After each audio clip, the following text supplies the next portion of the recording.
Howdy, hi. This is Deer Job Sports NBA picks and predictions for January 21st, 2026. We are looking at the best bets of the day. Let's get into the video. All right, so we are back. I may or may not have taken a week-long break from betting the NBA because this sport is absolutely atrocious. Although if you've also watched my college basketball videos, I have gotten railed, I think 3 out of the past 5 nights. So just a rough week overall, betting in general. We're going to get back to it though. These results are from the 14th, so we will talk about these, I guess, very, very, very quickly, considering they happened a week ago. And then we'll get on to the 4 games and 1 player prop we have for tomorrow. Looking at these scores, we had the under 224.5 in the Pacers and the Raptors game. That one hit. It landed 116. We had the over in the Nuggets game. They played the Mavericks. That one hit. It landed at 227. Then we had the Kings plus 11.5. They won outright, 112 to 101. Then our losers, we had the Pacers at home catching 5.5. I believe that was to the Nets. Yes, that was to the Nets. No, wait, no, it wasn't. Who was that to? That was to the Raptors. They lost by 14. Of course, because we hit the under in that game. Then we had the Mavericks. We took them plus 100 on the money line. They lost at home by 9 to the Nuggets. We took Brooklyn laying 1.5, and we also took the over 229.5. Brooklyn loses on the road to the Pelicans by 3, and we missed the over by the hook as they land 116 to 113. So that one hurts. Probably should not have laid points on the road with Brooklyn, but if I remember correctly, the Pelicans were on a back-to-back. And then we took the over 231 in the Knicks game. That never stood a chance. It landed 213. The Knicks shot 8 of 41 from deep. And yeah, that is how I go 3-5. Don't really claim to know much about any of these games, but I lost money and then I took a week off. But now we're back, and tomorrow I'm not losing a single game. All right, so we're going to start with probably the worst thing I could possibly do. Give me Cleveland laying only 2.5 points on the road at Charlotte. I mean, come on. It's just getting to a level of disrespect that is just uncanny. Give me the Cleveland Cavaliers. Give me the over 236.5. Cavs starting 5. Spida, Tyson, Wade, Mobley, Allen. Hornets starting 5, Ball, Miller, Knipple, Bridges, Diabate. Injury report, Cleveland, Garland is out because this dude's got to fix his toes. They keep on getting messed up. You got Sam Merrill out, Max Strus out. Hornets, you got Sanon, questionable, then Simpson and Plumlee both ruled out. So we have not had the chance to bet for Cleveland in a long time, a little over a week. So I figured on the first day back, getting this disrespected, you might as well just sprinkle a little bit in there on Cleveland. If you're more so of a parlay person, which I think a lot of the people that watch my videos are, I do not parlay anything. If you are parlaying, I think you're just throwing your money in a pit and donating it to the casinos. But to each their own. The money line is only 140. By people, I mean the public might actually be on the Hornets here, considering they're coming off of a 23-point road win in Denver. So I'd actually wait until this one tips off. You can probably get Cleveland like minus 120 on the money line if you wait. The Hornets, like I said, they just beat Denver on the road by 23. They've already played the Cavs twice this year. They've split the series. They won by 7, and they lost the other one by, I want to say, like 15 or 20. I'm going to back Cleveland. They are the better team. We just have to stop playing like complete poop. All right, the next game, I'm going to rock New York. Give me the Knicks at home, laying 11.5. Give me the over 224.5. So in the week off I took from betting the NBA, I've been keeping up with it a little bit. The Knicks are doing horrible right now. They're 2-8 in their last 10 games on a 4-game losing streak actively. This team kind of sucks.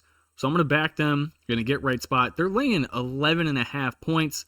This Brooklyn team is back to losing basketball games at an incredulous pace. Give me the Knicks. Give me the over. Nets starting 5, Powell, Mann, Porter, Clowney, Claxton. Knicks starting 5, Brunson, Bridges, Anunoby, Hart, and Towns. Injury report, the Nets, you got Sharp is questionable, then Highsmith ruled out. I really got to stop putting Highsmith on the injury report. He's not playing regardless.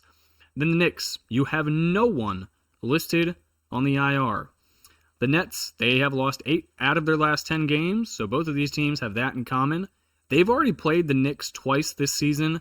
They lost the first meeting by 36, in the second matchup by 13.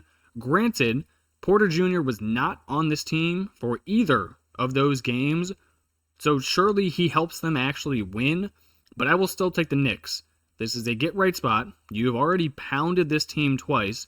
You only got to do it one more time, and then we're good. Give me the Knicks. Give me the over. All right, next game, I'm going to take the Bucks at home, catching 9.5. The Thunder are pretty banged up and in a good letdown spot.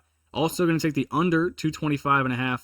Thunder starting 5, SGA Dorpt, even though Doppert. Supposed to be Dort. Wiggins, Williams, and Chet. Bucks starting 5, Rollins, Porter Jr., Kuzma, Giannis, and Turner.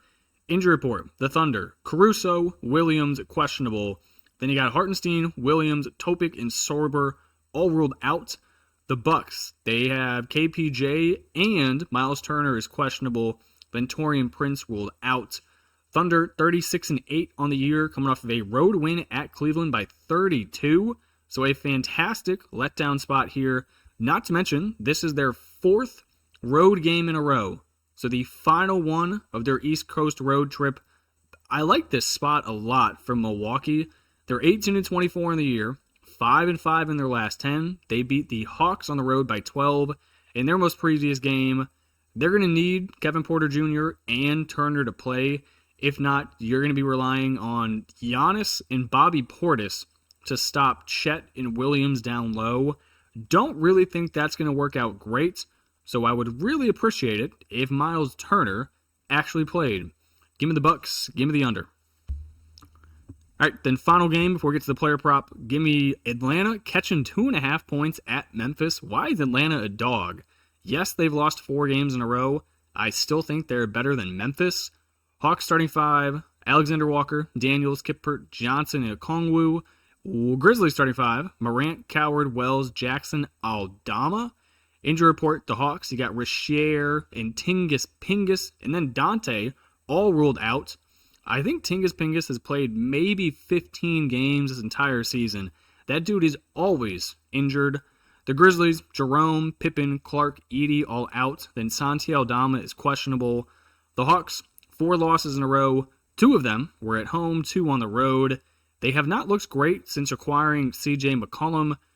I mean, kind of to be expected. He wasn't going to do much for the offense or defense either way. I mean, you're losing a pretty big piece of your offense with Trae Young, and then you're basically putting all the pressure on Johnson. It's like, hey, you are the entire team now. Have fun.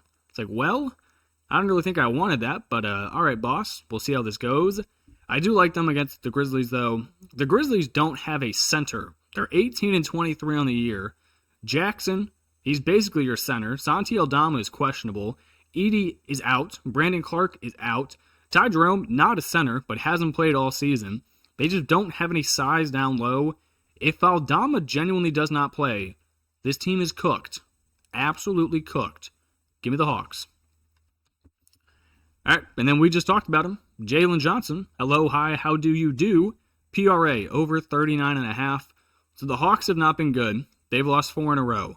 However, Jalen Johnson went off in the previous game. 28 points, 16 rebounds, and 6 assists. Without Trae Young and without Tingus Pingus, he is now responsible for scoring, assisting, and rebounding. He has to do it all.